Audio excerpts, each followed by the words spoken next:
Good morning, everyone. So, in today's lecture, we'll start with one of the technique that is your electrophoresis. ठीक है. So, basically जो आपकी technique है electrophoresis, basically इसमें हम क्या करते हैं? It is mainly A separation technique. जब भी हम इलेक्ट्रोफोरेसिस की बात करते हैं तो ये एक सेपरेशन टेक्निक है. ठीक है. It is a separation technique. It is a separation technique. ठीक है. तो बेसिकली सेपरेशन हम किसकी करते हैं? Proteins and nucleic acids. जैसे हमारे पास मिक्सचर ऑफ प्रोटीन्स है और we have fragments of nucleic acids. तो हमें उनको सेपरेट करना है. तो उसके लिए क्या टेक्निक होती है आपकी? इलेक्ट्रोफोरेसिस. तो इलेक्ट्रोफोरेसिस का मतलब यही होता है कि जैसे हम इलेक्ट्रिक फील्ड अप्लाई करते हैं और जो हम जेल यूज करते हैं उसका पोर साइज, ठीक है ना, उसके बेसिकली हम अलग अलग पोर साइज की जेल्स बना सकते हैं. ठीक है. तो बेसिकली जो सेपरेशन होती है वो उसके अकॉर्डिंग होती है. ठीक है. So that is electrophoresis. So separation under the basically मतलब हमें इलेक्ट्रिक फील्ड जो है वो बेसिकली प्रोवाइड करनी है. ठीक है. Under the application of electric field.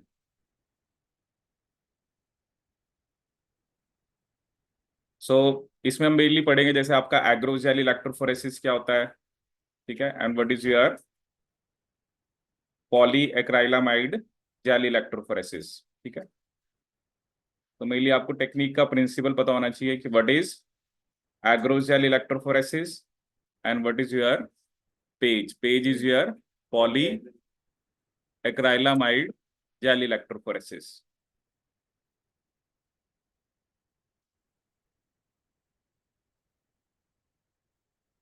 ठीक है. जैसे आरडीटी के अंदर भी हम जैसे ब्लॉटिंग की बात करते हैं तो पहले हमें सेपरेशन करनी होती है. ठीक है. तो आपको प्रिंसिपल क्लियर होना चाहिए और थोड़ा बहुत आपको जेल का नेचर भी पता हो कि जैसे एग्रोस जेल क्या होती है, पॉलीक्राइलामाइड जेल क्या होती है. ठीक है. एग्रोस जेल को जनरली हम यूज करते हैं for the separation of nucleic acids.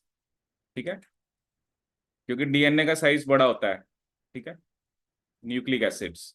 पॉलीक्राइलामाइड jail हम किसके लिए करते हैं? प्रोटीन्स के लिए. ऐसा नहीं है कि मतलब आप एग्रोस को भी यूज कर सकते हो प्रोटीन्स के लिए और पॉलीक्राइलामाइड को भी यूज कर सकते हो आप न्यूक्लिक एसिड्स के लिए. मतलब वो डिपेंड करता है कि आपका जैसे जो बेसिकली आपके न्यूक्लिक एसिड है जो डीएनए उसका उसके फ्रेगमेंट्स का साइज कितना है. ठीक है ना. तो जनरली जो एग्रोस जेल होता है ना उसका पोर साइज बड़ा होता है. ठीक है. जनरली. ठीक है. वो तो हम अलग अलग कंसेंट्रेशन से बना सकते हैं बट एग्रोस जेल जो है उसका पोर साइज बड़े साइज का होता है और पॉलीक्राइलामाइड जेल में पोर साइज क्या होता है? कंपैरेटिवली स्मॉलर होता है. ठीक है. तो ये जनरलाइजेशन होती है. बट जैसे मैंने कहा ना कि पॉलीक्राइलामाइड जनरली हम प्रोटीन्स के लिए करते हैं बट ऐसा नहीं है, उसको हम कई जगह पर न्यूक्लिक एसिड्स के लिए भी कर सकते हैं. ठीक है. सो देखते हैं इसमें वन बाय वन. ठीक है. प्रिंसिपल वही है कि आपको इलेक्ट्रिक फील्ड अप्लाई करनी है and under the application of electric field. ठीक है. क्योंकि जो डीएनए होता है, डीएनए पे क्या चार्ज होता है? नेगेटिव. जो हमारा डीएनए उसके ऊपर क्या चार्ज होता है? नेगेटिव. ठीक है. तो जब भी हमें इलेक्ट्रिक फील्ड अप्लाई करनी है तो ऑब्वियसली हमारा डीएनए तो कैसा है? Negative charge. तो वो पॉजिटिव की तरफ जाएगा. ठीक है. तो ये पॉजिटिव होगा, ये नेगेटिव होगा क्योंकि इलेक्ट्रोड्स होती हैं. ठीक है. तो यहाँ पर जैसे हम वेल करेंगे और उस वेल के अंदर हम सैंपल को लोड करते हैं. ठीक है. तो डीएनए जो है वो हमेशा हमेशा किस तरफ जाएगा आपका? Basically anode. हाँ. पॉजिटिव को हम एनोड बोलते हैं. एनोड वो होता है जहां पर आपका एनायन जाता है और नेगेटिव आपका क्या होता है? कैथोड. ठीक है. देखो प्रोटीन्स का अलग मतलब है क्योंकि प्रोटीन्स पे अलग अलग चार्ज हो सकता है. प्रोटीन्स के ऊपर वो एसिडिक भी होते हैं अगर उनके अंदर एसिडिक अमीनो एसिड ज्यादा है तो इसका मतलब उस पर नेगेटिव चार्ज है. लेकिन कुछ प्रोटीन्स हम जैसे पढ़ते हैं हिस्टोन, हिस्टोन्स को हम क्या बोलते हैं? बेसिक प्रोटीन्स होते हैं ये. ठीक है. तो ये बेसिक है तो इनके ऊपर पॉजिटिव चार्ज है. तो प्रोटीन्स पे तो कुछ ऐसा यूनिफॉर्म चार्ज नहीं होता ना कि वो आपके मतलब उनके ऊपर बेसिकली एक जैसा चार्ज है. वो नेगेटिव भी होते हैं, पॉजिटिव भी होते हैं, उनके ऊपर अलग अलग चार्ज होता है और वो पीएच पे भी डिपेंड करता है. ठीक है. वो भी अभी हम आगे डिस्कस करेंगे कि किसी भी प्रोटीन पे जो चार्ज होता है वो डिपेंड करता है वो कौन से पीएच वाले सॉल्यूशन में है. ठीक है. तो अभी जो न्यूक्लिक एसिड्स हैं वो बेसिकली हमने क्या देखा है? वो आपके हमेशा किस तरफ जाएंगे? एनोड की तरफ. ठीक है. और हमेशा जब भी हमारे पास बैंड्स आते हैं, जैसे मान लो ये बैंड आ गए, ठीक है, तो जो फ्रेगमेंट सबसे कम मूव करता है वो सबसे बड़ा फ्रेगमेंट होता है. ठीक है. तो कैथोड की तरफ जो बिल्कुल कैथोड की तरफ होगा वो सबसे लार्जेस्ट फ्रेगमेंट होगा, और जो बिल्कुल एनोड की तरफ होगा वो हमारा स्मॉलेस्ट फ्रेगमेंट होगा।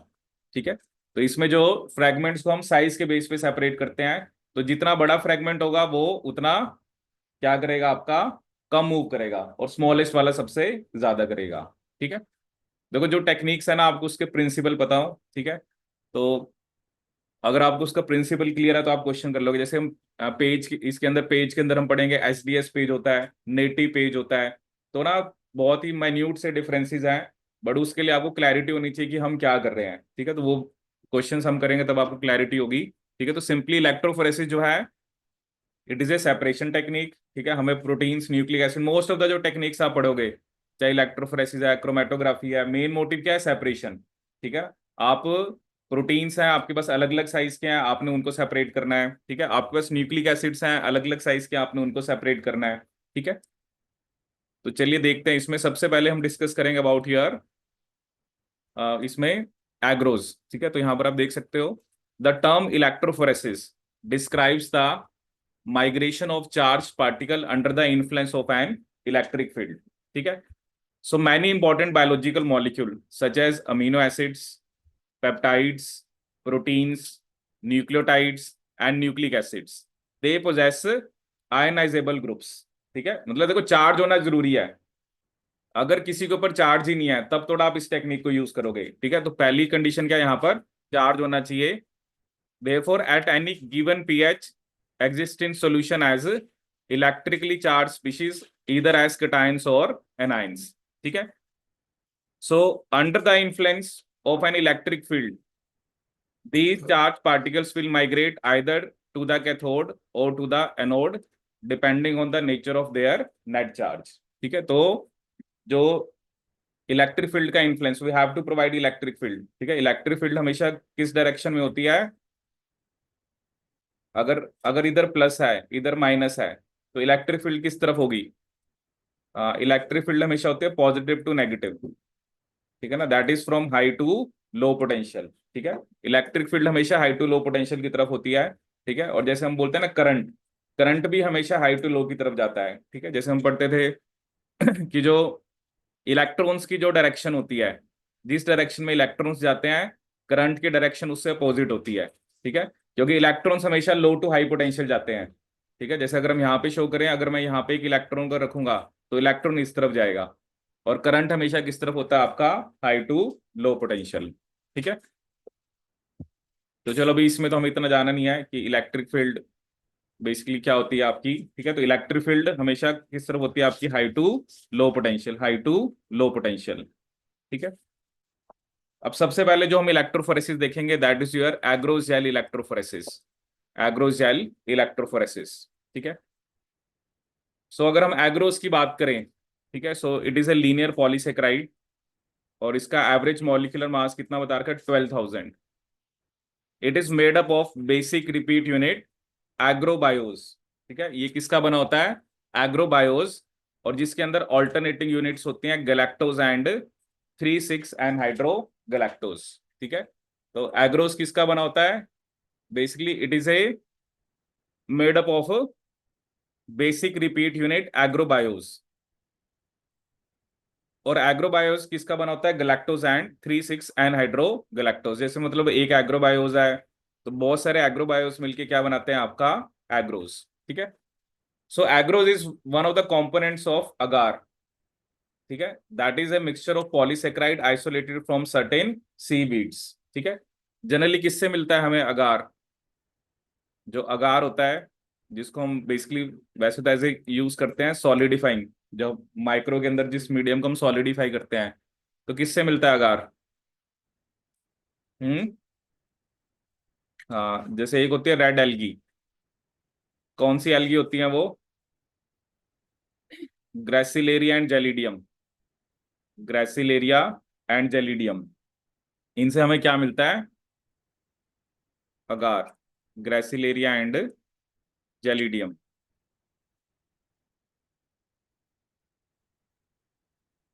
ठीक है, तो वो कह रहा है जो एग्रोज है ना, that is one of the components of agar. ठीक है, which is a mixture of polysaccharide isolated from certain seaweeds agarose तो वो जनरली जो हम यूज करते हैं वो हम यूज करते हैं 1 और 3%, ठीक है। और देखो क्या है ना, वो कंसेंट्रेशन तो आप अपने हिसाब से बना सकते हो कि जो भी आपको कंसेंट्रेशन चाहिए एग्रोज की, ठीक है। उसके लिए तो आपको पता है ना, आपको वेट कितना लेना है, मॉलिक्यूलर वेट पता है, गिवन वेट आपने लेना है, उस हिसाब से आप एग्रोज जो है वो जेल की कंसेंट्रेशन बना सकते हो, ठीक है। देखो, आप जितना कंसेंट्रेशन ज्यादा होगी उतना पोर साइज जो है वो स्मॉलर होगा, उतना पोर साइज क्या होगा आपका, स्मॉलर होगा, ठीक है। The pore size in the gel is controlled by the initial concentration of agarose, ठीक है। Large pore sizes are form from low concentrations, ये मैंने आपको पहले ही बताया। अगर पोर साइज अगर हमें लार्ज रखना है तो उसके लिए जेल की कंसेंट्रेशन कम होनी चाहिए, और अगर आपको बेसिकली पोर साइज स्मॉल रखना है तो उसके लिए कंसेंट्रेशन क्या होनी चाहिए, आपकी हाई होनी चाहिए, ठीक है। ये आपको थोड़ा सा आइडिया होना चाहिए कि जिन फ्रैगमेंट्स को आप सेपरेट करना चाह रहे हो उनका साइज कितना है, ठीक है ना। तो या आप ये भी कह सकते हो कि आपने एक रेंज सेलेक्ट कर ली कि हमें इसी साइज के चाहिए, तो बड़े वाले फ्रैगमेंट्स फिर उसमें आएंगे ही नहीं, क्योंकि बेसिकली जो आपकी अगर हाई कंसंट्रेशन है तो वो अगर बेसिकली आपके, क्योंकि पोर साइज स्मॉल है हाई कंसंट्रेशन पे, तो अगर आपके डीएनए का फ्रैगमेंट्स बड़ा है पोर साइज से भी, ठीक है ना, तो ऑब्वियसली क्या है आपके पास, मान लो अब ये एक पोर साइज है, ठीक है। अब डीएनए जो है वो इससे भी बड़ा है, तो उसको तो वो सेपरेट वैसे ही नहीं कर पाएगा, ठीक है। तो बेसिकली जो आपका डीएनए है वो ऑब्वियसली से छोटा होना चाहिए ना जो पोर साइज है, तभी वो उसमें से मूव करेगा। अब ये थोड़ा है कि आप पोर साइज से भी बड़ा डीएनए होगा, ठीक है, तो वो it will not be able to pass through the pore size, ठीक है।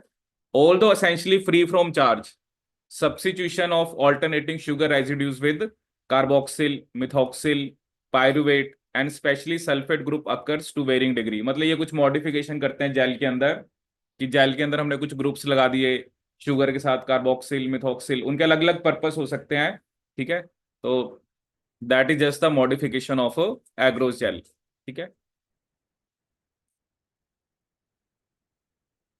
सो अब देखो यहाँ पर क्या लाइन आई कि एग्रोस जेल को हम electrophoresis of both proteins and nucleic acids, ठीक है। जनरली मैंने आपको बताया ना, जनरली हम न्यूक्लिक एसिड्स में इसको यूज करते हैं, बट देखो यहाँ पर उसने जो लाइन लिखी है, क्योंकि कई बार एग्जाम में क्वेश्चन आए ना कि सिर्फ proteins, only nucleic acids, both. अब जनरली एग्रोस की बात हम ज्यादा ज्यादा जहां पर भी पढ़ेंगे वहां पर हम न्यूक्लिक एसिड्स के कॉन्टेक्स्ट में ही पढ़ेंगे, ठीक है। बट इसका मतलब ये नहीं है कि इस जेल को हम प्रोटीन्स की सेपरेशन के लिए नहीं यूज कर सकते, ठीक है। सो फॉर प्रोटीन्स, अगर आप 1% एग्रोस जेल यूज कर रहे हो ना, तो उसका साइज जो है वो, जो पोर साइज है, that is large relative to the size of proteins, ठीक है, if you are using 1% agarose gel, ठीक है। तो ये हमने किसकी बात करी, एग्रोस जेल। तो एग्रोस जेल किसका बना होता है आपका, basically that is made up of agarobiose, ठीक है। तो ये एक सिंपल सा सेटअप होता है, अगर आपने जैसे वैसे ही तो इसने लिखा हुआ है immuno electrophoresis, isoelectric फॉक्सिंग and electrophoresis of RNA and DNA, ठीक है। तो यहाँ पर आप देख सकते हो कि एक तो बफर होता है, क्योंकि बेसिकली जो आयंस की मूवमेंट होती है उसी की वजह से करंट होगा, ठीक है ना, आयंस की मूवमेंट होती है ना तभी करंट आएगा। तो यहाँ पर देखो एक नेगेटिव इलेक्ट्रोड एक पॉजिटिव है, ठीक है। तो these are the compartment of buffer reservoir, ठीक है। यहाँ पे जेल होती है, ठीक है, बेसिकली कवर होता है, तो वो पूरा का पूरा सेटअप है, इसको बोलते हैं हम हॉरिजॉन्टल, ठीक है ना। एक्चुअली अभी हम आगे पढ़ेंगे जैसे एक जो हम एसडीएस पेज पढ़ेंगे, ठीक है, तो वो होता है वर्टिकल, ठीक है, वो वर्टिकल apparatus होता है। स्पेशली इसने देखो क्या लिखा है, इम्यूनो इलेक्ट्रोफोरेसिस। देखो ये जो आइसोइलेक्ट्रिक फोक्सिंग है ना, ये प्रोटीन्स के लिए होती है, ये किसके लिए होती है, प्रोटीन्स के लिए। ये अभी हम आगे डिस्कस करेंगे, क्योंकि इसको हम पेज में डिस्कस करेंगे। बट उसने ना कॉमन सेटअप दिखाया है कि, क्योंकि अभी जो हम पढ़ रहे हैं, अभी हम इलेक्ट्रोफोरेसिस ऑफ न्यूक्लिक एसिड्स की बात कर रहे हैं, तो उसके लिए जो सेटअप होता है वो हॉरिजॉन्टल होता है, ठीक है। इसमें मैं आपको दिखाता हूँ आगे, वर्टिकल होता है किसके लिए, जैसे आप ये देखो, ये होता है अगर आपने प्रोटीन्स को सेपरेट करना है, ठीक है, ये वर्टिकल है, ठीक है। मतलब प्रोटीन्स की सेपरेशन के लिए हॉरिजॉन्टल वर्टिकल दोनों होते हैं, बट ये एसडीएस पेज होता है, ठीक है, इसे हम क्या बोलते हैं, एसडीएस पेज। अभी हम इसको डिस्कस करेंगे। ये दिख रहा है ना वर्टिकल, ठीक है, हॉरिजॉन्टल और वर्टिकल, ठीक है। आइसोइलेक्ट्रिक फोक्सिंग भी प्रोटीन्स के लिए होती है, एसडीएस पेज भी प्रोटीन्स के लिए होता है, लेकिन आइसोइलेक्ट्रिक फोक्सिंग होती है हॉरिजॉन्टल, और एसडीएस पेज का सेटअप कैसा होता है आपका, वर्टिकल, ठीक है। करा हुआ SDS page.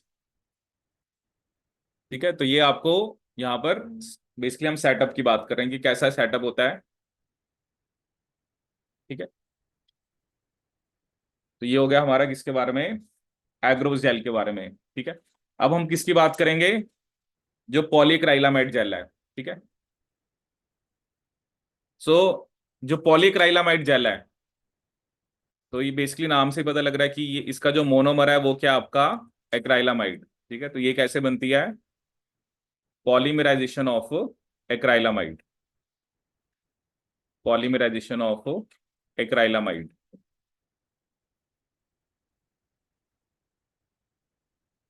Polymerisation of acrylamide. So electrophoresis in acrylamide gel is frequently referred to as PAGE, polyacrylamide gel electrophoresis। ठीक है, अब इसमें भी हम अलग अलग टाइप का पेज पढ़ेंगे, जैसे एक होता है नेटिव पेज। ठीक है, कि नेटिव पेज क्या होता है, what do you mean by SDS page.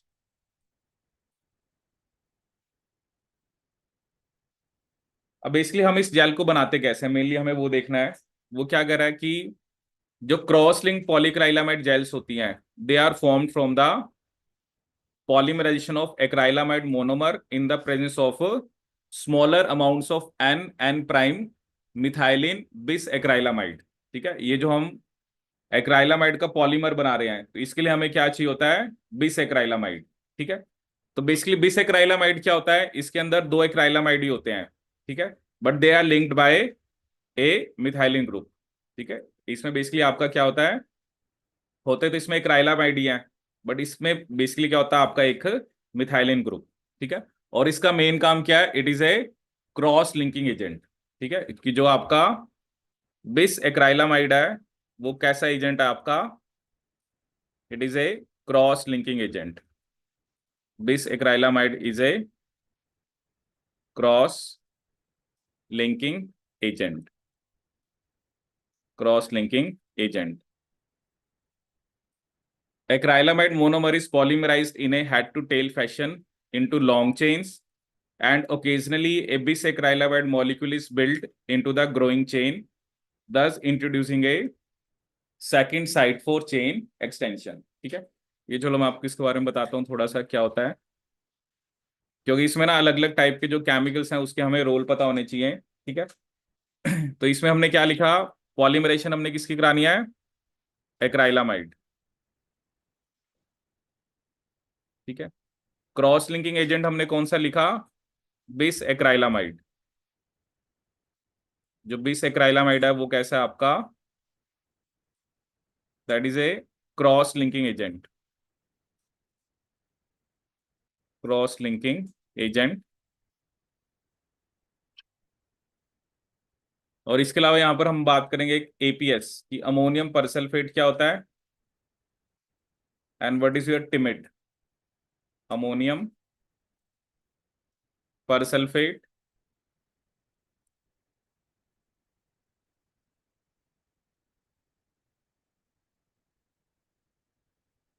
और एक हम बात करेंगे टिमिड की, व्हाट इज टिमिड।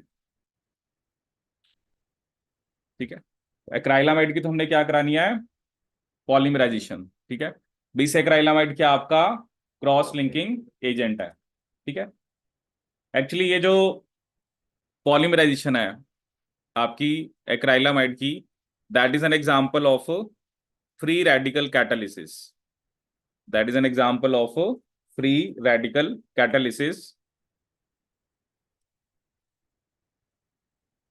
जिसको इनिशिएट कौन करता है आपका, बेसिकली अमोनियम परसल्फेट। जिसको कौन इनिशिएट करता है आपका, ammonium persulphate and TEMED. TEMED की भी अगर आपने फुल फॉर्म लिखनी है, so it is N N N prime tetra methylene diamine, tetra methylene diamine, that is TEMED. N N prime tetramethylene diamine. ठीक है, तो बेसिकली अब सबसे पहले हमें अमोनियम परसल्फेट और टिमिड। जैसे आपको ना फंक्शन पता होने चाहिए कि ये जो हम जेल की फॉर्मेशन कर रहे हैं तो इसमें क्या क्या फंक्शन है।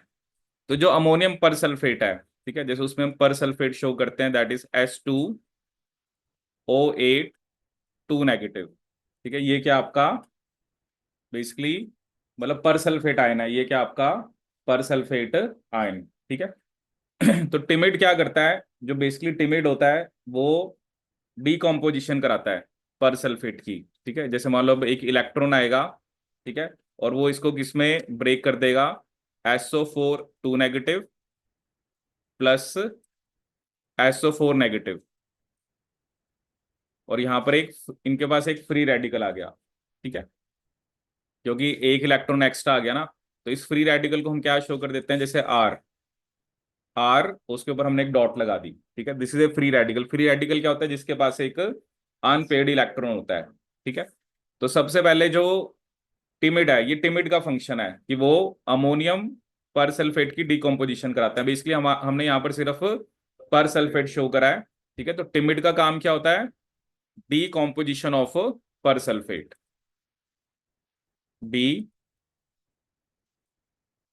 कॉम्पोजिशन ऑफ पर सल्फेट। तो डीकॉम्पोजिशन ऑफ पर सल्फेट कौन कराता है, आपका टिमिड। अब देखो उसकी डीकॉम्पोजिशन के बाद एक तो सल्फेट आयन बन गया और एक रेडिकल बन गया। ठीक है, अब ये जो फ्री रेडिकल बना है, जिसको हमने क्या शो करा है, आर डॉट, मतलब डॉट क्या शो करा आपका, कि उसके पास एक अनपेयर्ड इलेक्ट्रॉन है।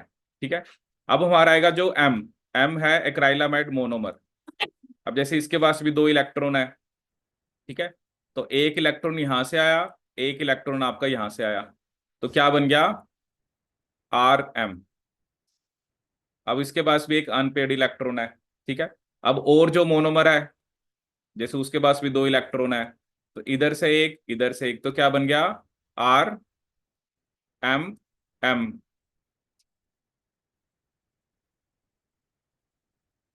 ठीक है, RMM। इसके बाद क्या होगा, फर्दर एक मोनोमर और आया। तो इस तरह से ये जो पॉलीमराइजेशन है ये आपकी जो है ये कॉन्टिन्यूसली चलती जाएगी।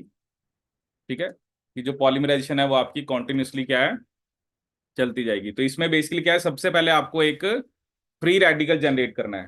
ठीक है, वो फ्री रेडिकल कौन जनरेट करेगा, टिमिड, अमोनियम परसल्फेट से। ठीक है, तो अगर ऐसा कुछ क्वेश्चन आ जाए कि जो पॉलीएक्राइलामाइड जेल की फॉर्मेशन है वो किस टाइप का बेसिकली एग्जांपल है, so that is an example of free radical catalysis. ठीक है, और आपको ना अलग अलग एजेंट्स के फंक्शन पता होने चाहिए। ठीक है, जैसे कि अमोनियम परसल्फेट का क्या फंक्शन है, टिमिड का क्या फंक्शन है।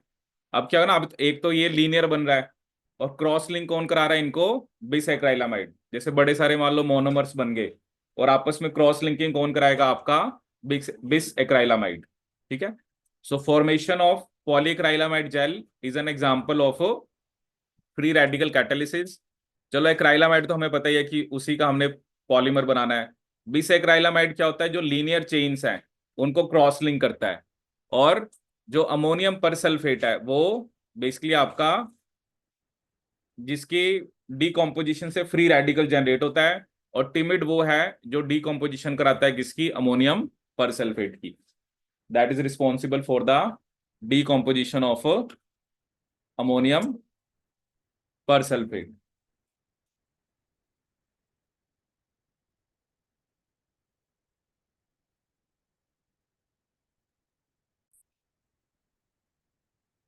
ठीक है, तो आपको सब ये जो कंपोनेंट्स है ना इसके फंक्शन याद रखने हैं कि जब हम इस जेल की फॉर्मेशन करते हैं तो किसका क्या फंक्शन है। ठीक है,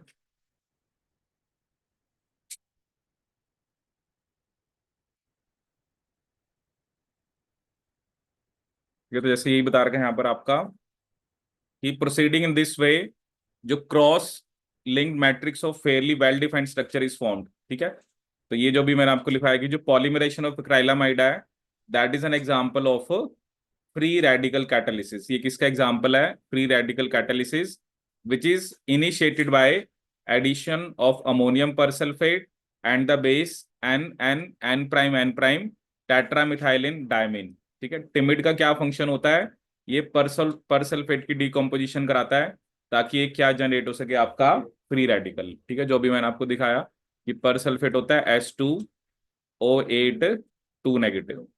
ठीक है, तो यही अभी हमने डिस्कस किया था। ठीक है, ये आप देख सकते हो।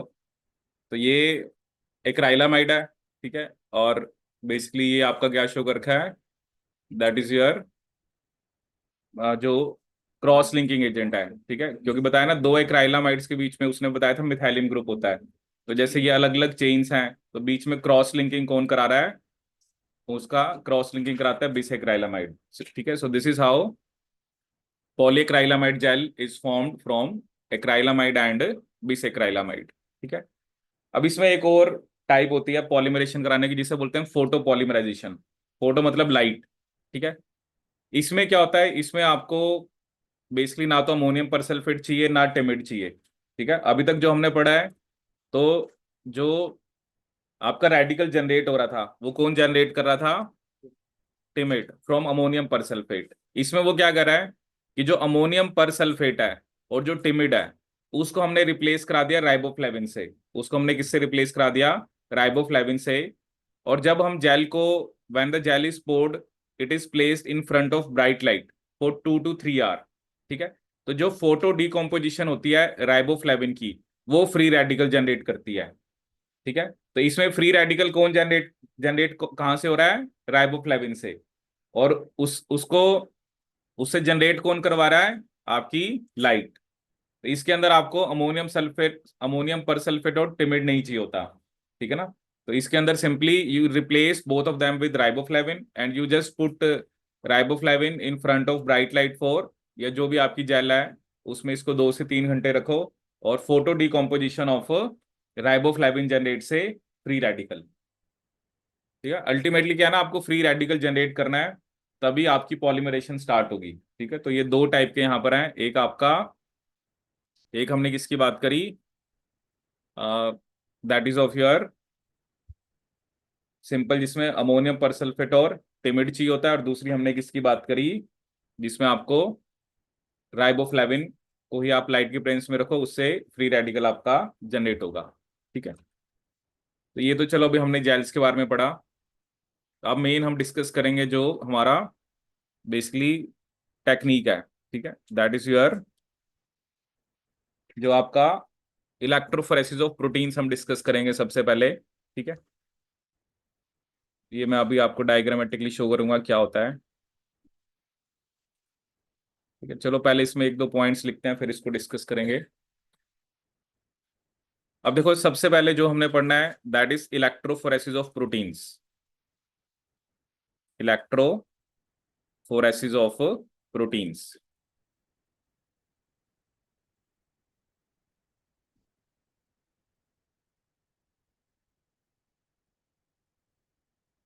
Electrophoresis of proteins. ठीक है, अब देखो सबसे पहले यहां पर हम, अभी जो सबसे पहले हम डिस्कस करेंगे that is about SDS page.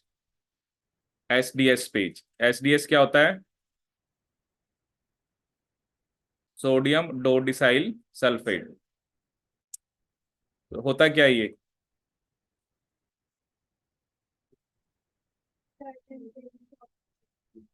Detergent, क्या धोना है प्रोटीन को, है एसडीएस डी नेचर करता है। हाँ, इसका काम क्या होता है, ये नेगेटिव चार्ज देता है। एसडीएस जो होता है, ये एक एनायनिक डिटर्जेंट है, क्योंकि सल्फेट है ना, it is a anionic detergent. इसका मेन काम क्या होता है, it gives negative charge to the protein. ठीक है, और ऑब्वियसली जो दूसरा भी बताया कि उसको क्या करता है, इसका मेन काम क्या है, it gives negative charge to the protein.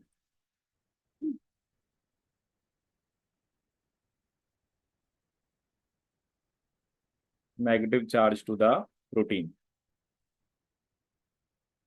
जो एक एसडीएस होता है वो 2 अमीनो एसिड के साथ बाइंड करता है। 1 SDS binds with 2 amino acids.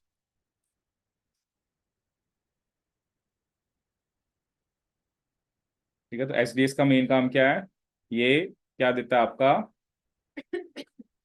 Basically आपका नेगेटिव चार्ज। ठीक है। अब एक क्वेश्चन तो आता है कि जो एसडीएस पेज में हम सेपरेशन करते हैं वो हम किस बेस पे करते हैं आपकी, that is on the basis of size. SDS page में हम सेपरेशन किस बेस पे करते हैं, साइज के बेस पे।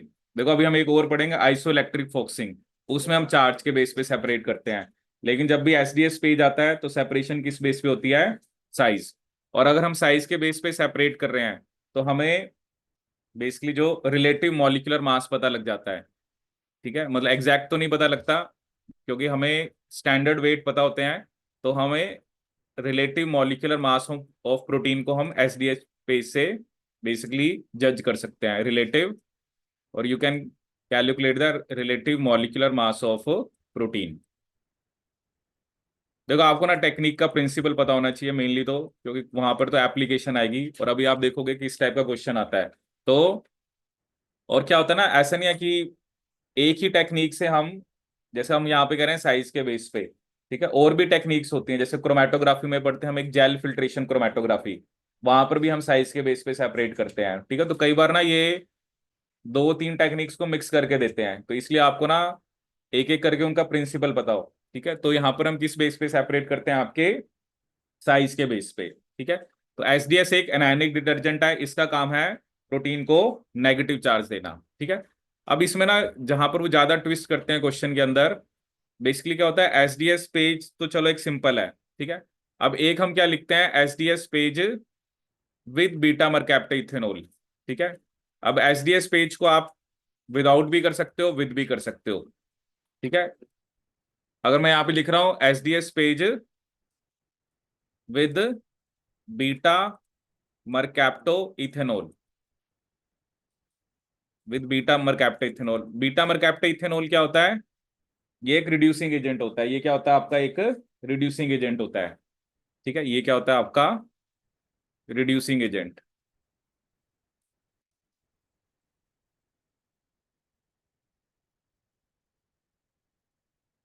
रिड्यूसिंग एजेंट का क्या क्या काम होता है मेनली यहाँ पर, ये जो डाइसल्फाइड बॉन्ड होता है, जैसे बेसिकली आपके अगर प्रोटीन के अंदर, या कई बार क्या होता है कि हमारे पास जो प्रोटीन्स है वो आपका मतलब होमोडाइमर है, या होमो कुछ, या कुछ हेट्रोट्राइमर है, अलग अलग टाइप के हो सकते हैं, तो उनके बीच में डाइसल्फाइड बॉन्ड होता है।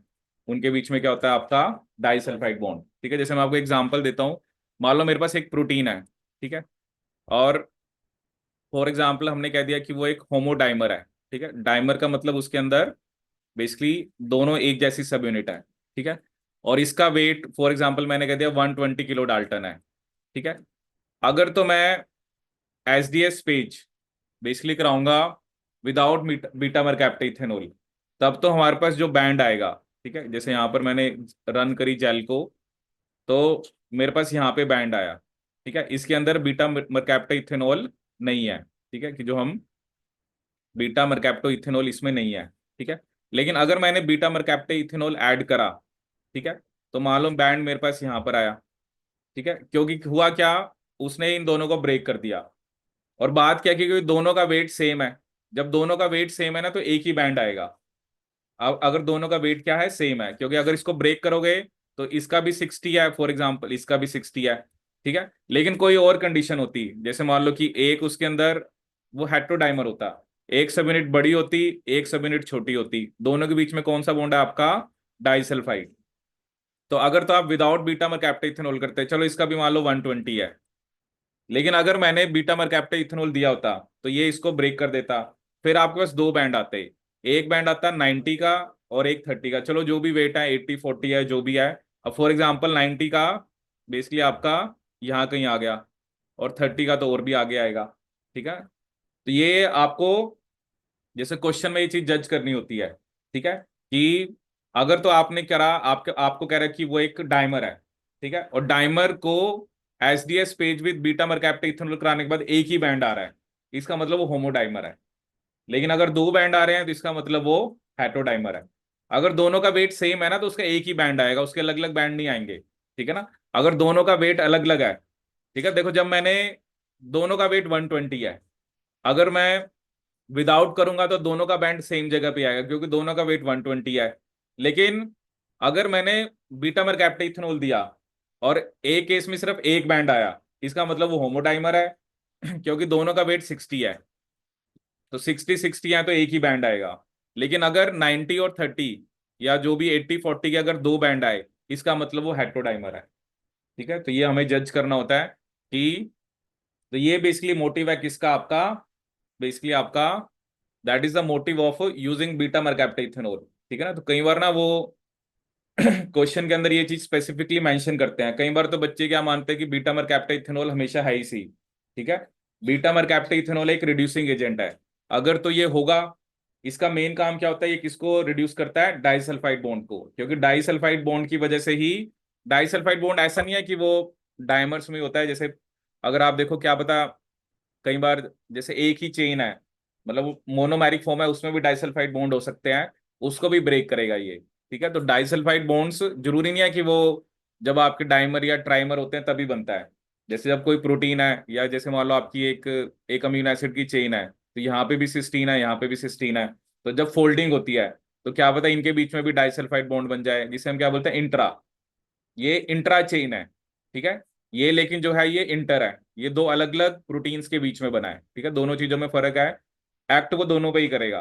ठीक है, लेकिन यहाँ पर तो चलो वो इंट्रा ही था, तो इसमें तो क्या है ना, इसमें पॉलीपेप्टाइड चेन तो दो में ब्रेक नहीं हो जाएगी ना, पॉलीपेप्टाइड चेन तो एक ही रहेगी। ठीक है, बट इस जब वो इंटर होता है, क्योंकि वो दो अलग अलग मोनोमर्स का बना हुआ है, तो उस केस में जब बीटा मरकैप्टा इथेनॉल एक्ट करेगा, तो आपके पास दो अलग अलग आपको सब यूनिट्स देखने को मिलेंगी। ठीक है, मेन क्या ना, मेन आपको ना यही चीज समझनी है, हर एक जो टेक्निक का प्रिंसिपल। ठीक है, क्योंकि क्वेश्चन आपसे यही पूछा जाएगा कि ऐसा प्रोटीन है, और जब हमने एसडीएस पेज करा तो कुछ ऐसा आ रहा है, आइसोइलेक्ट्रिक फोकसिंग तो कुछ और आ रहा है, थोड़ा सा ना वो आपको कई बार दो तीन टेक्निक का कंपैरिजन करेंगे। ठीक है, जैसे मान लो अब मैं आपको एक टेक्निक जैसे बता रहा हूँ, जेल फिल्ट्रेशन। जेल फिल्ट्रेशन में भी हम साइज के बेस पे सेपरेट करते हैं। वो कह रहा है जेल फिल्ट्रेशन में वेट आ रहा है 120 और SDS PAGE with beta mercaptoethanol में आ रहा है 60। तो इसका मतलब क्या है, वो होमोडाइमर है। लेकिन वही लिख देता 90 और 30 आ रहा है, तो आप कहोगे ये हेट्रोडाइमर है। बस ये फंडा है। ठीक है, तो कई बार हम सेम प्रोटीन को अलग अलग टेक्निक से सेपरेट कराते हैं। ठीक है ना, अलग अलग टेक्निक से, ताकि देखने के लिए कि हमें ये क्लैरिटी हो पाए। ठीक है ना, वही है ना, जैसे अभी तो अभी आपको मैंने प्रोटीन दिया, आपको कुछ नहीं पता उसके बारे में, वो होमोडाइमर है, वो हेट्रोडाइमर है, वो होमोटेट्रामर है, आपको कुछ नहीं पता। आप एक तरफ कराओ जेल फिल्ट्रेशन, जेल फिल्ट्रेशन में तो कुछ है नहीं ऐसा, उसमें तो एग्जैक्ट वेट आएगा कि उसका वेट मान लो जो भी है 200 है, 240 है। फिर आप कराओगे SDS PAGE with beta mercaptoethanol same protein का, तो दोनों के कंपैरिजन से हम इस कंक्लूजन पे आ पाएंगे कि वो मोनोमेरिक है, वो डाइमेरिक है, ट्राइमेरिक है, टेट्रामेरिक है, जो भी है। ठीक है ना, अब कई बार तो ऐसा भी हो सकता है कि प्रोटीन का वेट, फॉर एग्जाम्पल उसने कह दिया, आपने एक प्रोटीन लिया, उसका वेट है आया 180। ठीक है, और 180 किस में आया, फॉर एग्जाम्पल जेल फिल्ट्रेशन में, जेल फिल्ट्रेशन एक क्रोमेटोग्राफी होती है, और उसने कहा कि एसडीएस पेज में ना मेरे पास दो बैंड आए। ठीक है, एक बैंड आया 50 का, एक आया 80 का। तो इसका क्या मतलब है, इसका मतलब क्या हुआ, मतलब ट्राई में। हाँ मतलब ये ट्राइमर की फॉर्म में होगा, मतलब हेट्रो ट्राइमर ही बोलेंगे। दो उसमें 50 वाले होंगे और एक 80 वाला होगा, तभी तो 180 बनेगा ना, जब दो 50 वाले और एक 80 वाला होगा, क्योंकि बैंड उसने हमें बताया हुआ है कि एक 50 का एक 80 का आया है, बट ओरिजिनल प्रोटीन का वेट 180 है। तो ऐसे वो आपको मतलब अलग अलग टाइप के वो थोड़ा सा कैलकुलेट करने को दे सकता है। अब ये नहीं ना कि आप कहोगे 50 + 80 तो 130 होता है। ठीक है, इधर 180 आ रहा है, तो ये तो गलत है, ऐसा नहीं है ना। इसका मतलब क्या, 50 वाले की दो सब यूनिट है। ठीक है, तो ये मेन प्रिंसिपल है। ठीक है, जो टेक्निक का एसडीएस पेज का, कि इसमें हम किस बेस पे सेपरेट करते हैं, आपका साइज के बेस पे। ठीक है, अगर मैं बीटा मरकैप्टा इथेनॉल, क्योंकि मेन मैं आपको वही बता रहा हूँ ना कि क्वेश्चन में ये चीज मेंशन होना जरूरी है कि बीटा मरकैप्टा इथेनॉल है, क्योंकि कई बार हम ये सोचते हैं कि जब भी हम एसडीएस पेज कर रहे हैं, वो हम बीटा मरकैप्टा इथेनॉल के साथ ही कर रहे हैं। ठीक है, अगर हम विदाउट यूज करते हैं उसे हम नेटिव पेज बोल देते हैं। ठीक है, उसे हम क्या बोल सकते हैं आपका, हाँ मतलब नेटिव, मतलब ये एसडीएस ही लिखा होता है उन्होंने generally, but SDS PAGE with beta mercaptoethanol लिखा होगा, तो तब आप उसको थोड़ा एग्जैक्टली बता पाओगे। ठीक है, मतलब ऐसे एग्जैक्टली मत लिखो इसको ऐसे, मतलब अगर सिंपल एसडीएस पेज लिखा होगा ना तो वो विदाउट ही है। और अगर एसडीएस पेज अगर विद बीटा मर्कैप्टा इथेनॉल लिखा हुआ है तभी आप उसको कहना। ठीक है। नेटिव में कई बार जैसे हम एसडीएस नहीं भी यूज करते, आप सीधा सेपरेट कर रहे हो तो नेटिव, मतलब कई जगह आपको देखने को मिल सकता है नेटिव में जनरली हम एसडीएस ही फॉर एग्जाम्पल नहीं यूज कर रहे। ठीक है। एसडीएस पेज में हम स्पेसिफिकली क्या यूज करते हैं, आपका एसडीएस यूज करते हैं। ठीक है। तो ये आपको बेसिकली ध्यान रखेंगे, साइज के बेस पे you will get the relative molecular mass of protein. SDS PAGE with है या विदाउट है, ठीक है, नेटिव में मत कंफ्यूज करो, नेटिव इज लाइक विदाउट, आप सिंपली सेपरेट कर रहे हो, उसमें आप एसडीएस भी यूज नहीं कर रहे। ठीक है। अब इसके अंदर बेसिकली होता क्या है, ये तो चलो हमें हमारा प्रोटीन सैंपल जो हमने लोड करना है, बट हमें ना इलेक्ट्रोफोरेसिस को ट्रैक भी करना होता है कि कब हमें उसको स्टॉप करना है। ठीक है। तो उसके लिए हम एक ट्रैकिंग डाई यूज करते हैं, दैट इज ब्रोमोफिनोल ब्लू। ठीक है। एक डाई आती है जिसका क्या नाम है, bromophenol blue, that is a tracking dye. Bromophenol blue, that is a tracking dye.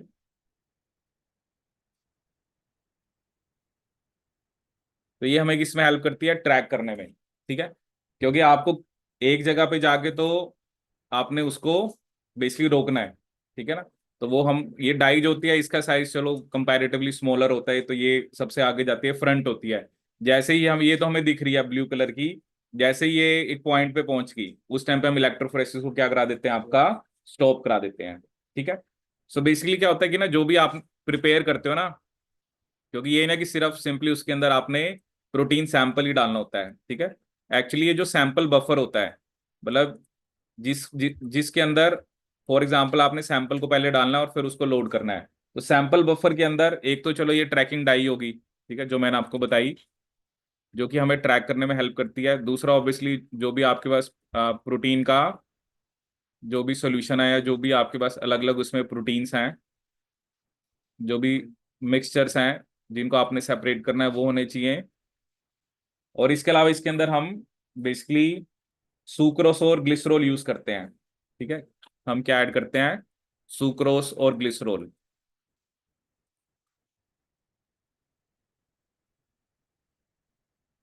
तो ये क्या करता है, ये थोड़ा सा जो सैंपल है उसको डेंस बनाता है। ठीक है।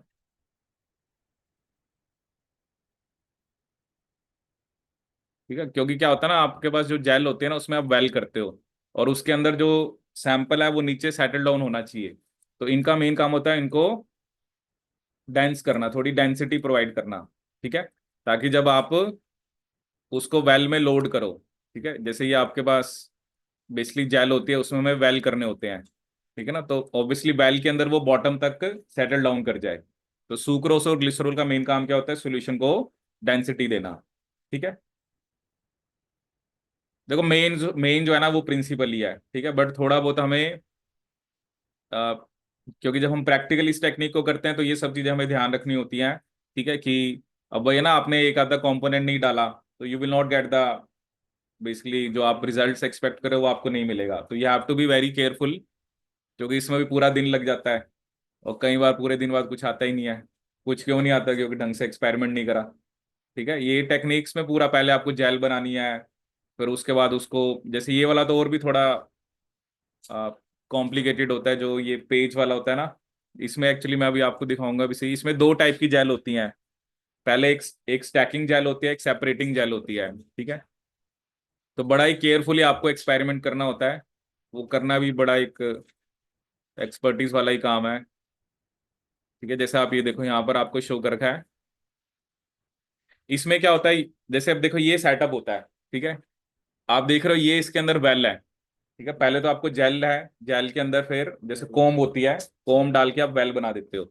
आप देख रहे हो एक होते हैं स्टैकिंग जेल, इसका मेन काम होता है बस कि सैंपल्स को एक बार कंसंट्रेट कर लें, और बाद में फिर हम उसको जो रनिंग जेल या सेपरेटिंग जेल है वहां पर हम सेपरेट करते हैं। ठीक है। और बेसिकली प्रिंसिपल तो वही है कि जो साइज के बेस पे सेपरेट करना है।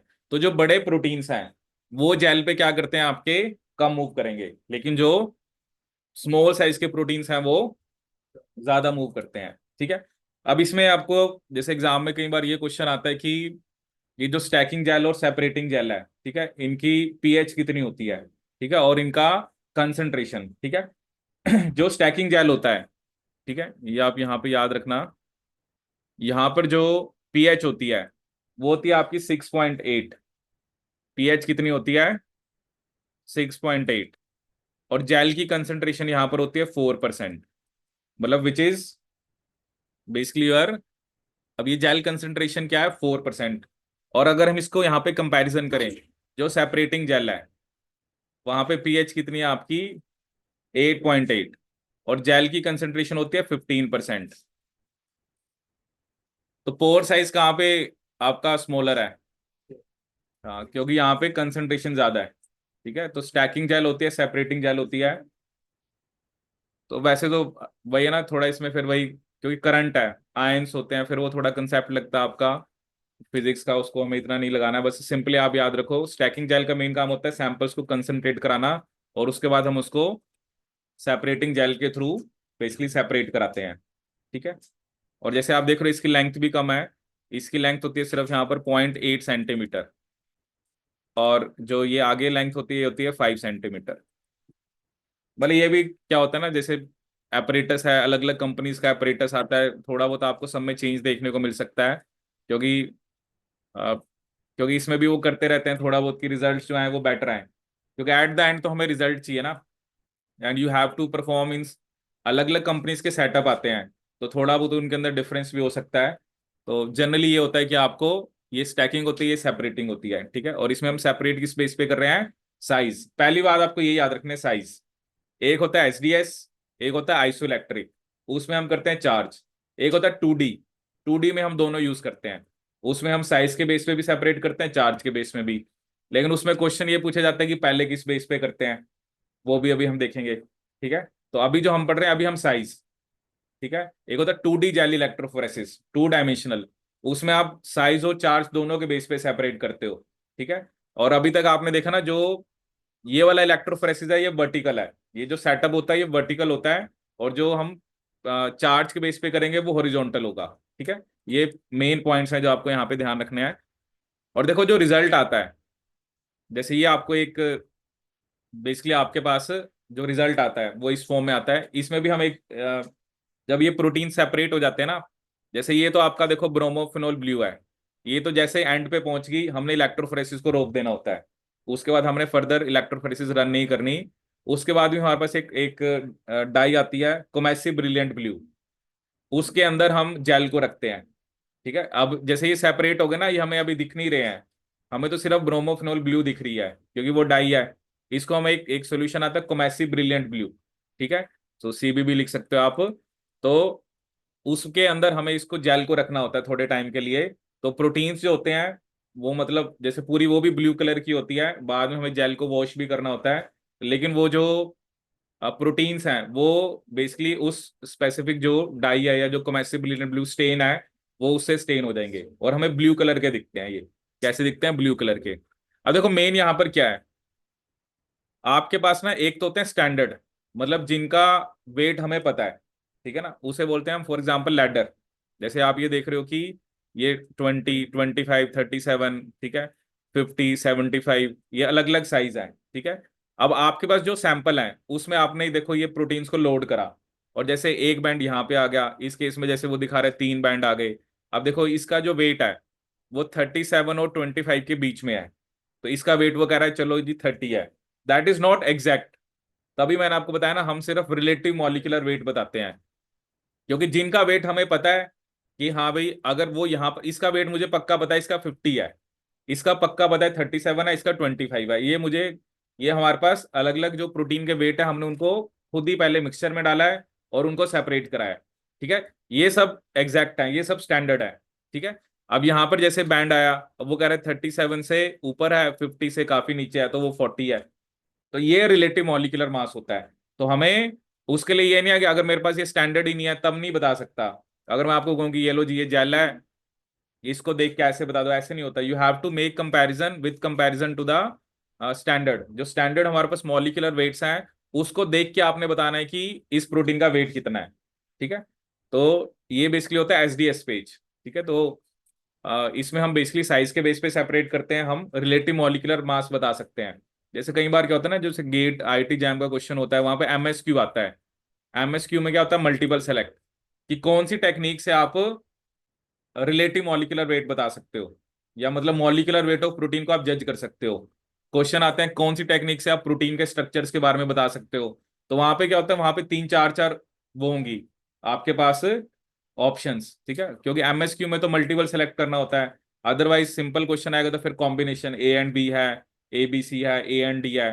तो आपको ये टेक्निक का ये याद रखना है किस टेक्निक को हम कहाँ पे यूज कर सकते हैं, ठीक है। जैसे मैंने अभी आपको एक एक्चुअली एक तरह से दो टेक्निक बताया, एक जेल फिल्ट्रेशन, वो क्रोमेटोग्राफी है, ठीक है, ये आपका इलेक्ट्रोफोरेसिस है। इन दोनों टेक्निक से आप प्रोटीन का वेट जो है वो पता कर सकते हो, कि जो बेसिकली उसका रिलेटिव मॉलिक्यूलर वेट, कि प्रोटीन का रिलेटिव मॉलिक्यूलर वेट कितना है, ठीक है।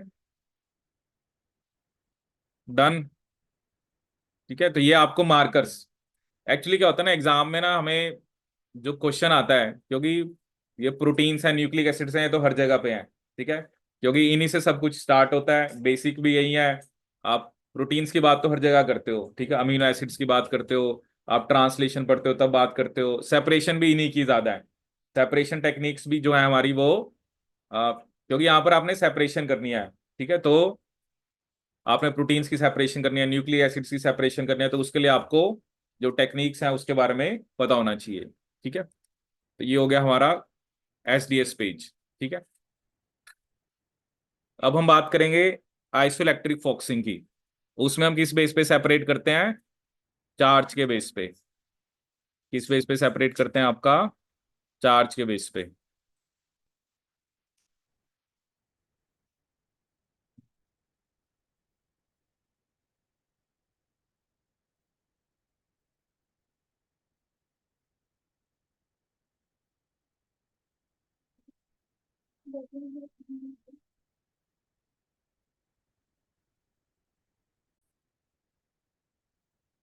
ठीक है, तो अभी तक हमने उस टेक्निक की बात करी जिसमें हमने सेपरेशन करी साइज के बेस पे।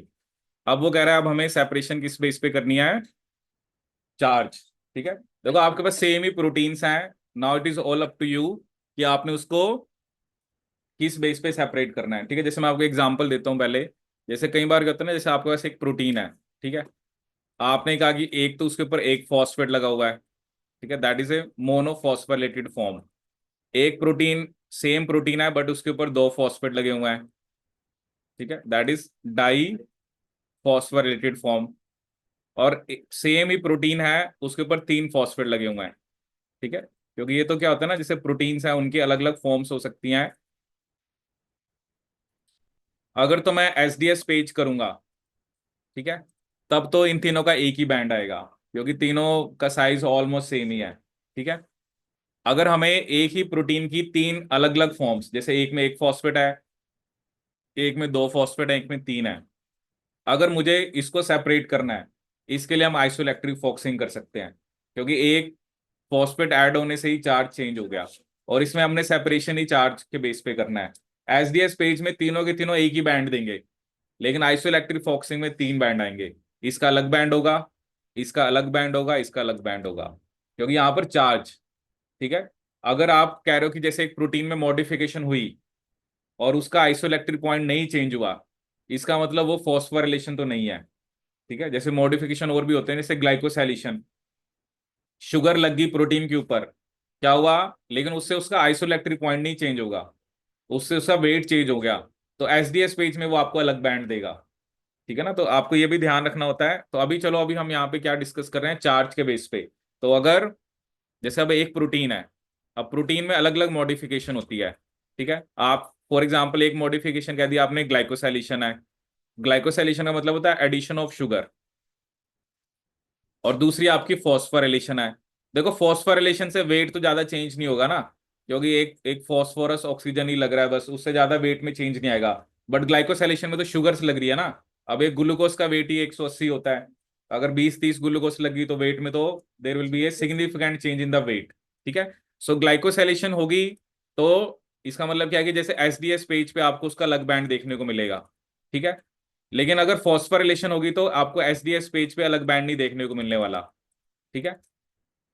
ग्लाइकोसिलेशन हुई तो आपको बेसिकली आइसोइलेक्ट्रिक जो फॉक्सिंग है उस पे आपको अलग बैंड नहीं देखने को मिलने वाला, क्योंकि चार्ज तो चेंज ही नहीं हुआ। लेकिन अगर फॉस्फोरिलेशन हुई तो आपको आइसोइलेक्ट्रिक फॉक्सिंग के ऊपर, जो आइसोइलेक्ट्रिक फॉक्सिंग है उसमें आपको अलग बैंड देखने को मिलेगा। जैसे एग्जाम में एक बार यही क्वेश्चन आया था, तो उसमें क्या है ना, उसने कहा कि एक प्रोटीन है उसमें मॉडिफिकेशन हुई।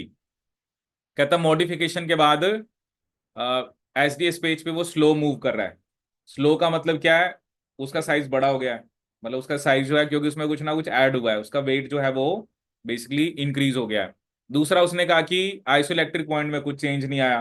ठीक है। और तीसरा उसने कहा कि जो मॉडिफिकेशन है वो सीरीन के ऊपर हुई है। ठीक है। अब क्या होता है, सीरीन के ऊपर शुगर भी लगती है, सीरीन के ऊपर फॉस्फेट भी लगता है। क्योंकि आइसोइलेक्ट्रिक पॉइंट नहीं चेंज हुआ, इसका मतलब उसकी फॉस्फोरिलेशन तो नहीं हुई है, इसका मतलब उसका क्या हुआ है, ग्लाइकोसाइलेशन हुई है। अब कई बार बच्चों ने सिर्फ ये पढ़ा होता है कि सीरीन की फॉस्फोरिलेशन होती है, आंसर लगा के आ जाते हैं सीरीन। आप पूरे के पूरे क्वेश्चन को देखो ना, सीरीन की ग्लाइकोसाइलेशन भी होती है, फॉस्फोरिलेशन भी होती है। अगर एसडीएस पेज पे वो स्लो मूव कर रहा है, आइसोइलेक्ट्रिक पॉइंट नहीं चेंज हुआ है और सीरीन के ऊपर चेंज हुआ है, इसका मतलब वो ग्लाइकोसाइलेशन है। अगर एसडीएस पेज पे वो सेम ही बैंड दिखा रहा होता, आइसोइलेक्ट्रिक फोकसिंग पे अलग दिखा रहा होता, तब वो फिर फॉस्फोरिलेशन होती, तब वो क्या होती है आपकी फॉस्फोरिलेशन। ठीक है। सो जो आइसोइलेक्ट्रिक फोकसिंग है, तो आपको मतलब समझ आ गया कि आइसोइलेक्ट्रिक फोकसिंग का क्या है।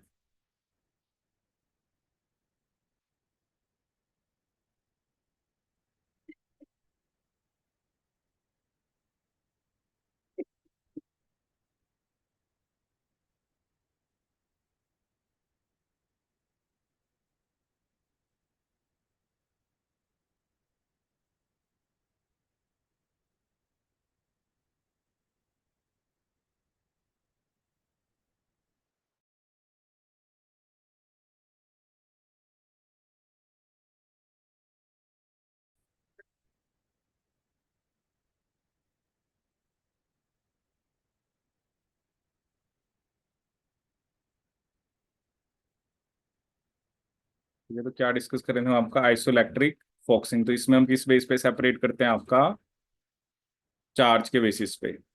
ठीक है। So so this method is ideal for the separation of amphoteric substance कैसे होते हैं, such as proteins। ठीक है। because it is based on the separation of molecules according to their different isoelectric points। ठीक है। so the method has high resolution। ठीक है। being able to separate proteins that differ in their isoelectric points by as little as 0.01 of a pH unit। ठीक है। तो अगर यहाँ पर 0.01 मतलब बहुत, जैसे एक प्रोटीन है उसका फॉर एग्जांपल 4.5, ठीक है, दूसरे का देखो 4.6, तो मतलब 0.1 का डिफरेंस है। अब 0.01, इसका क्या मतलब, अगर एक चीज 4.5 है तो 0.01 कितना हुआ, 4.51। तो आप देखो इतने से भी वो कह रहा है कि अगर इतना सा भी डिफरेंस है, एक तो होता है ना 4.5 और 4.6, वो तो चलो फिर भी 0.1 का डिफरेंस है, 0.01 का मतलब 4.5 और 4.51। ठीक है। एक्चुअली आइसोइलेक्ट्रिक पॉइंट वो पॉइंट होता है जिसपे किसी प्रोटीन के ऊपर चार्ज जीरो होता है। ठीक है। मतलब क्योंकि एक ही प्रोटीन है, उसके ऊपर चार्ज डिपेंड करता है वो कौन से पीएच वाले सॉल्यूशन में है। ठीक है, ये अभी हम डिस्कस करेंगे। तो आइसोइलेक्ट्रिक पॉइंट क्या होता है, पीएच एट विच चार्ज होने प्रोटीन और अमीनो एसिड इज जीरो। ठीक है। आइसोइलेक्ट्रिक पॉइंट क्या होता है, so it is the pH at which charge होने protein, charge on a protein और amino acid is zero, charge on a protein और अमीनो एसिड इज जीरो। तो ये वो पीएच होती है जिस पीएच के ऊपर किसी अमीनो एसिड या प्रोटीन के ऊपर चार्ज क्या होता है, जीरो। ठीक है। The most widely use system for IF utilizes horizontal gels on glass plates और प्लास्टिक शीट्स। ठीक है, वो चलो जो भी सिस्टम होता है, क्योंकि जब भी हम आइसोइलेक्ट्रिक फोकसिंग की बात कर रहे हैं तो बेसिकली मैंने आपको पहले ही बताया, we are discussing about horizontal gels. हम कौन सी जेल्स की बात कर रहे हैं? Horizontal gels. ठीक है,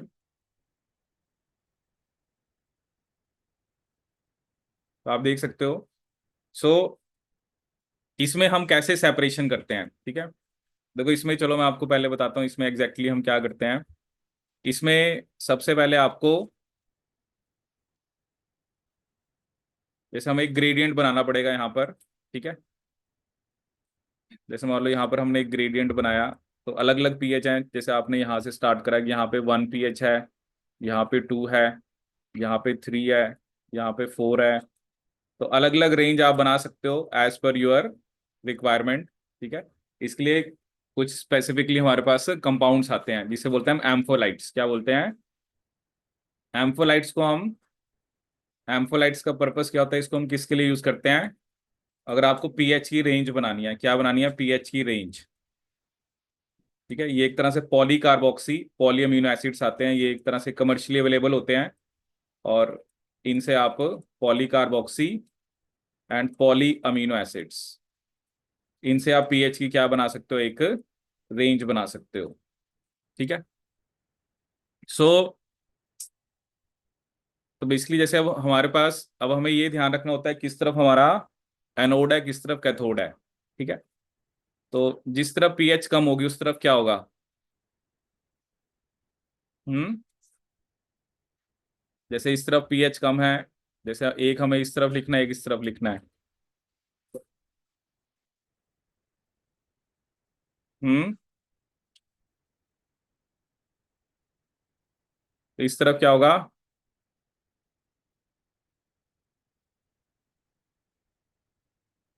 कैथोड एनोड, मतलब इस तरफ पॉजिटिव होना चाहिए।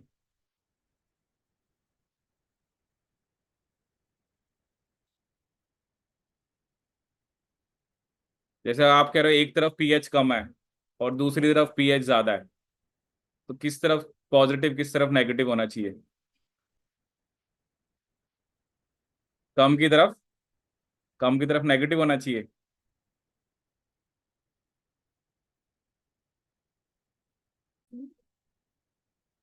ठीक है, तो बेसिकली जिस तरफ हमारा पॉजिटिव होता है उस तरफ क्या होता है हमारा? क्योंकि पॉजिटिव होगा एनोड, क्योंकि यहाँ पे एनायन जाता है। मतलब जिस तरफ पीएच इंक्रीज हो रही है ना, इसका मतलब एनोड से कैथोड की तरफ जा रहे हैं। और कैथोड पे कैटायन जाता है तो उस पे क्या चार्ज होता है?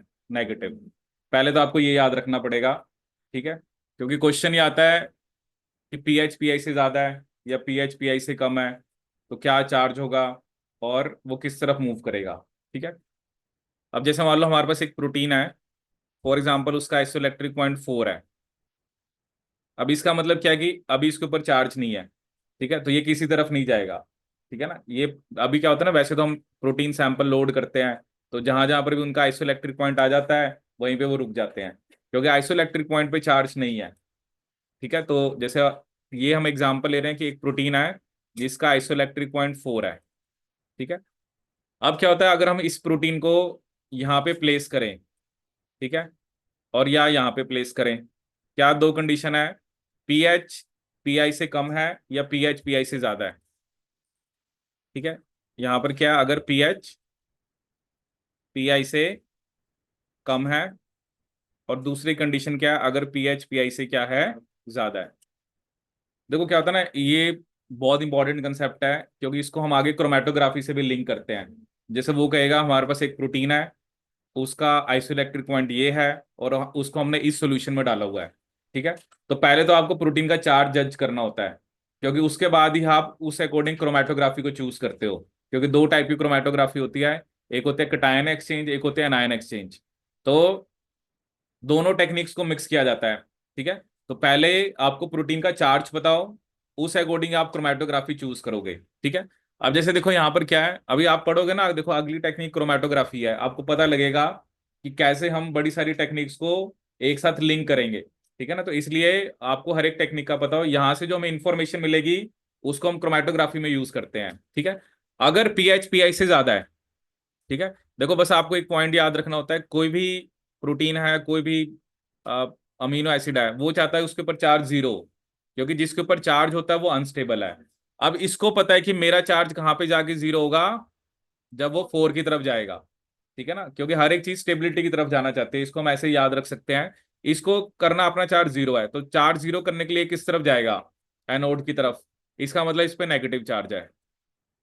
ठीक है, मैंने कहा कि एक प्रोटीन है, ठीक है, और आपने उसका बेसिकली आपने कहा कि पीएच जो है, क्योंकि अलग अलग प्रोटीन्स हैं, सबका पीआई अलग अलग है। ठीक है, सेम प्रोटीन को अगर आप उस पीएच में रखोगे जो पीआई से ज्यादा है, उसके ऊपर होगा नेगेटिव चार्ज, और वो किस तरफ जाएगा, it will move towards anode. It will move towards anode.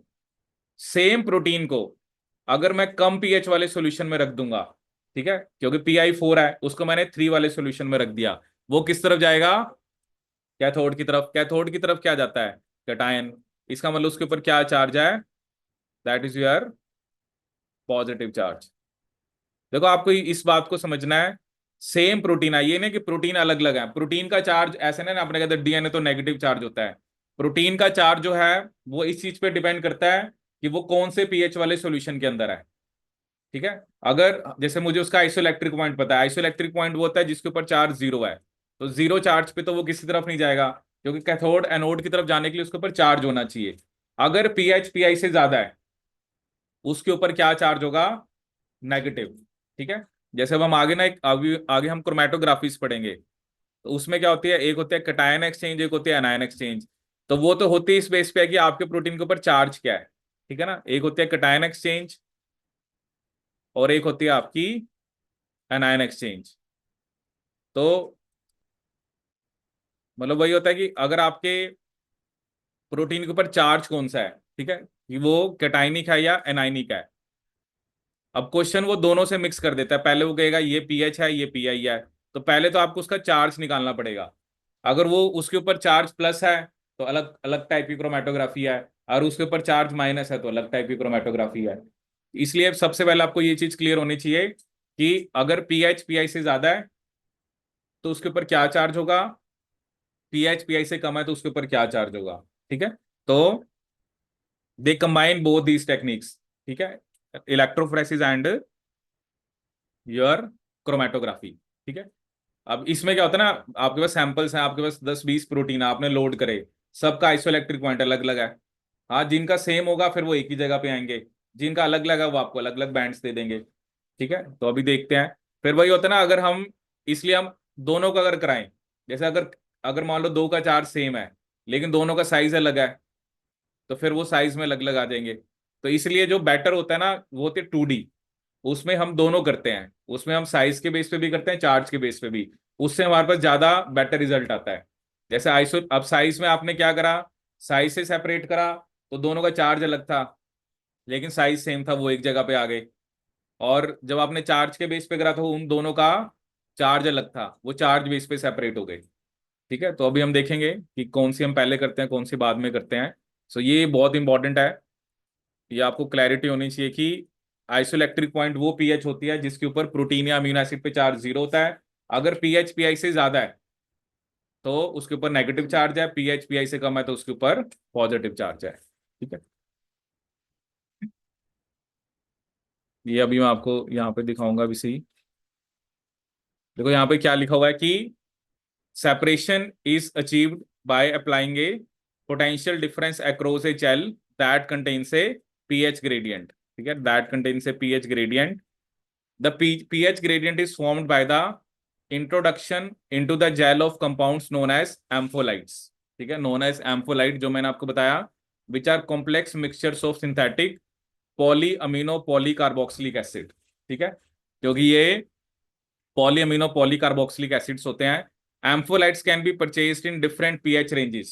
ठीक है, जैसे 3 to 10 हो गया, मतलब वो आपको रेंज जो हमने लिखा है ना वो आपकी रिक्वायरमेंट के अकॉर्डिंग कमर्शियली आपको मिल जाता है। 3 to 10 चाहिए, आपको 7 to 8 चाहिए। ठीक है, और and A pH range is chosen such that samples being separated will have their isoelectric values with in this range. ठीक है ना, क्योंकि प्रोटीन्स का आपको ऐसे तो पता तो है नहीं किसका क्या है, जो भी आप रेंज सेलेक्ट करोगे उस रेंज में जो उनका आइसोइलेक्ट्रिक पॉइंट होगा वो सेपरेट हो जाएंगे। ठीक है, अब किसी का मान लो आपने यूज करा 3 to 10, अब किसी का आइसोइलेक्ट्रिक पॉइंट 2 है तो वो तो उसमें नहीं आएगा। ठीक है, तो इस तरह से हम अलग अलग रेंज, ये हमारे पास कमर्शियली आते हैं। जैसे यहाँ पे लिखा हुआ ना बायोलाइट फार्मालाइट, तो ये कमर्शियली हमारे पास ये आते हैं, और आपको वो पीएच रेंज दे देंगे। ठीक है, फिर आपने तो बस आपने प्रोटीन सैंपल को लोड करना है, और जैसे आपने 3 to 10 चूज करा, तो जितने भी प्रोटीन्स उस सैंपल के अंदर हैं, जिनका भी आइसोइलेक्ट्रिक पॉइंट 3 और 10 के बीच में होगा, वो आपके सेपरेट हो जाएंगे। ठीक है, जैसे आप ये देखो यहाँ पर एक ये सेटअप है, जैसे ये देखो ये शो कर रखा है, लिखा ना कि एक एम्फोलाइट सॉल्यूशन है, उसको हमने डाला, जैसे देखो 9 to 3, इधर पीएच ज्यादा दिखा रखी है, इधर कम। ठीक है, देखो जिधर ज्यादा उस तरफ क्या चार्ज है, नेगेटिव, जिस तरफ कम है उस तरफ क्या है, पॉजिटिव। ठीक है, आपने प्रोटीन सॉल्यूशन को ऐड करा, और आप ये देखो कि after staining proteins are shown to distributed along pH gradient according to their pI value. ये जो सारे आपको देखने को मिल रहे हैं, ये सब के सब क्या है आपके, all of them are bands of protein, ये सारे प्रोटीन के बैंड्स हैं। ठीक है, और आपने उनको आइसोइलेक्ट्रिक पॉइंट के बेस पे सेपरेट कर लिया। ठीक है, तो एसडीएस पेज में हम किस बेस पे सेपरेट करते हैं, साइज। ठीक है, और बेसिकली आप जो आइसोइलेक्ट्रिक फोकसिंग में आप किस बेस पे करते हो, चार्ज। ठीक है, अब वो कौन सी टेक्निक की बात कर रहा है, 2D। कौन सी टेक्निक की बात कर रहा है, 2 डायमेंशनल पॉलीएक्राइलामाइड जेल इलेक्ट्रोफोरेसिस। अब इसमें आपको क्या याद रखना होता है, पहले किस बेस पे करेंगे। ठीक है, वैसे तो नाम से ही पता लग रहा है, 2 डायमेंशनल का मतलब है कि आपने दोनों बेस पे करना है, चार्ज के बेस पे भी, साइज के बेस पे भी। ठीक है, लेकिन पहले जो होता है, पहले आप चार्ज के बेस पे करोगे। ठीक है, ये आपको अच्छे से याद रखना है। This techniques combine the technique of IEF, first dimension, which separate proteins in a mixture according to charge, with the size separation technique of SDS PAGE, जिसे हम क्या बोलते हैं, सेकंड डायमेंशन। ठीक है, the combination of these two techniques to give 2 dimensional PAGE provides a highly sophisticated analytical method for the analysis of protein mixtures. ठीक है, पहले आपने किस बेस पे सेपरेट करना है, चार्ज के बेस पे, ये आपने याद रखना है, क्योंकि इसमें जो क्वेश्चन वो आपको देंगे ना, अगर बेसिक क्वेश्चन आता है, तो उसमें इस चीज को उल्टा करेंगे, वो लिख देगा पहले साइज फिर चार्ज, नहीं, पहले चार्ज फिर साइज, पहले चार्ज के बेस पे फिर साइज के बेस पे। ठीक है, पहले आपने, मतलब सेम ही प्रोटीन है, ऐसा नहीं अलग अलग है, सेम ही जो मिक्सचर ऑफ प्रोटीन्स है, पहले आप उनको चार्ज के बेस पे सेपरेट करो, और फिर आप उनको किस बेस पे सेपरेट करोगे, साइज के बेस पे। इसे हम क्या बोलते हैं, आपका 2 डायमेंशनल पॉलीएक्राइलामाइड जेल इलेक्ट्रोफोरेसिस। ठीक है, देखो इसका भी रिजल्ट मैं आपको दिखाता हूं, जैसा आप ये देखो। अब ये, जैसे ये आपको शो कर रखा है कि पहले उसने आइसोइलेक्ट्रिक फोकसिंग करी है। ठीक है, जैसे यहाँ पर पीएच 4 to 10 है, तो ये जो बैंड्स आए, और फिर आपने इसको सेकंड डायमेंशन में करा। अब आप देखो यहाँ पे कंपैरिजन देखो, ये तो मतलब एक ही है, मतलब यहाँ तो एक ही प्रोटीन था। अब यहाँ पे देखो, यहाँ पे 2 बैंड आए, मतलब ये दोनों प्रोटीन का चार्ज क्या था, सेम, लेकिन साइज अलग था। इस बैंड पे आपके पास 3 आया है, मतलब तीनों प्रोटीन का चार्ज सेम था, लेकिन तीनों का साइज क्या था, अलग। तो आप देखो ये और ज्यादा सोफिस्टिकेटेड होगी। ठीक है, तो कई बार वही है ना, आपके पास सेल के या जो भी आपके पास प्रोटीन्स हैं, तो अगर तो सिर्फ आप देखो चार्ज के बेस पे कर रहे हो तो अलग रिजल्ट आता, साइज के बेस पे करते अलग आता, लेकिन जब आपने दोनों करे, तो आप देखो कि आपके पास it is the most more sophisticated technique. ठीक है, करा पहले हमने आइसोइलेक्ट्रिक फोकसिंग है, फिर हमने एसडीएस करा है। ठीक है, तो इसमें हम एक वर्ड भी यूज करते हैं, proteome analysis.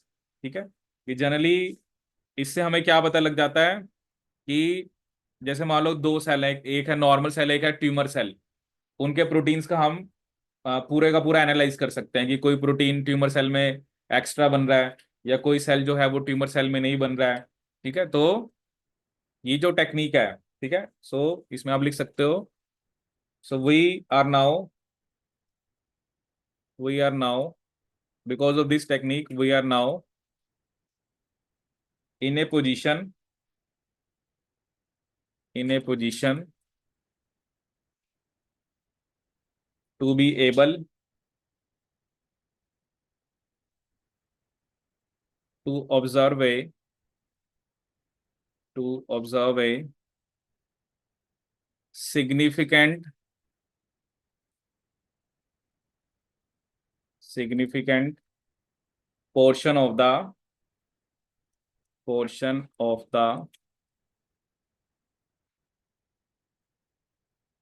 Total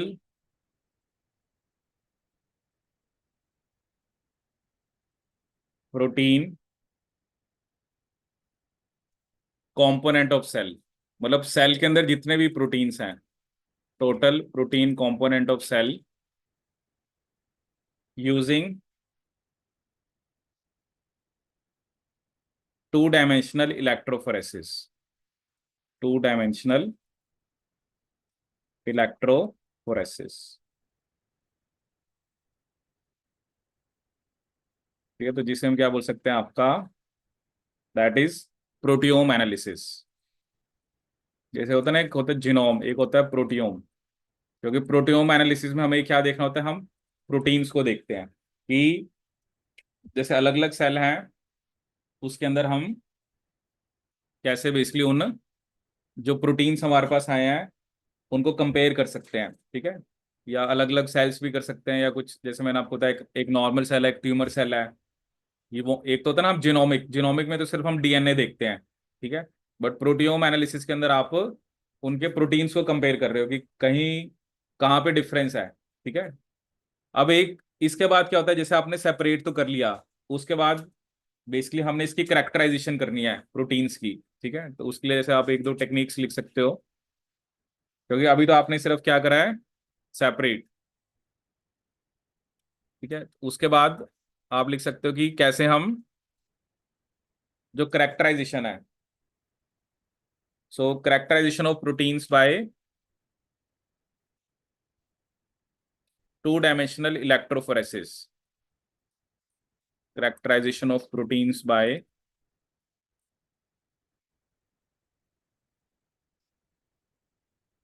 two dimensional electrophoresis. ठीक है, एक तो हम डायरेक्ट सीक्वेंसिंग कर सकते हैं। ठीक है, तो इसमें आप लिख सकते हो direct protein sequencing, direct protein sequencing of the spot using the Edmund degradation. ठीक है, ये एक टेक्निक होती है, जैसे आप एक स्पेसिफिक प्रोटीन की सीक्वेंसिंग करना चाहते हो, तो उसके लिए कौन सी टेक्निक होती है, एडमंड डिग्रेडेशन।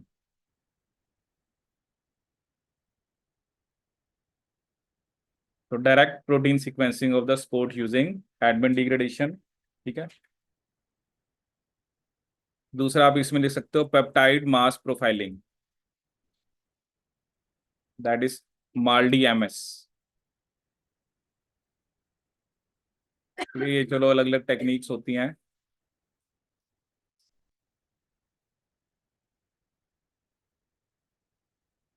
माल्डी एमएस, और एक होता है आपका sequence determination by mass spectrometry. ये चलो ये अलग टाइप की टेक्निक्स होती हैं कि आप जैसे जो प्रोटीन आपने सेपरेट करा है, जैसे उसके फ्रैगमेंट्स करते हो, और फिर हम आ, उनको उसका सीक्वेंस डिटरमाइन करते हैं, sequence determination by mass spectroscopy. पढ़ा हुआ है मास स्पेक्ट्रोस्कोपी क्या होता है, क्या करते हैं मास स्पेक्ट्रोस्कोपी में। इसमें हम किस बेस पे सेपरेट करते, जैसे क्या होता है ना, आपके पास प्रोटीन है, फॉर एग्जांपल उसके फ्रैगमेंट्स करें, और फिर उसको हम मास बाय क्या होता है, चार्ज, हाँ, तो उसके बेस पे हम सेपरेट करते हैं। ठीक है, तो ये चलो ये तो प्रोटीन को सेपरेट करने के बाद अगर आप उसकी सीक्वेंसिंग करना चाहते हो, या जो भी उससे उससे रिलेटेड जो भी आपने करेक्टराइजेशन करनी है, वो बात की बात है। अभी चलो अभी जनरली हमने क्या पढ़ा है आपका, सेपरेशन ऑफ प्रोटीन। ठीक है, तो सेपरेशन में बेसिकली आपको याद याद रखना, एसडीएस पेज में साइज के बेस पे आपका, और एसडीएस पेज में भी विद बीटा मरकैप्टा इथेनॉल है या विदाउट है। ठीक है, दूसरा आपका आइसोइलेक्ट्रिक फॉक्सिंग में चार्ज के बेस पे, और अगर 2D है तो 2D के अंदर हम क्या कहते हैं कि 2D के अंदर बेसिकली चार्ज और साइज दोनों के बेस पे हमें सेपरेट करना है। ठीक है, तो पहले आप किस बेस पे सेपरेट करते हो, चार्ज, फिर आप सेपरेट करते हो साइज के बेस पे। ठीक है, तो चलो इसमें फिर बाकी इलेक्ट्रोफोरेसिस आपका, क्योंकि इसके अंदर एक आपका एग्रोस जेल है, ठीक है, और फिर कुछ क्वेश्चंस हैं वो हम फिर नेक्स्ट क्लास में डिस्कस करेंगे।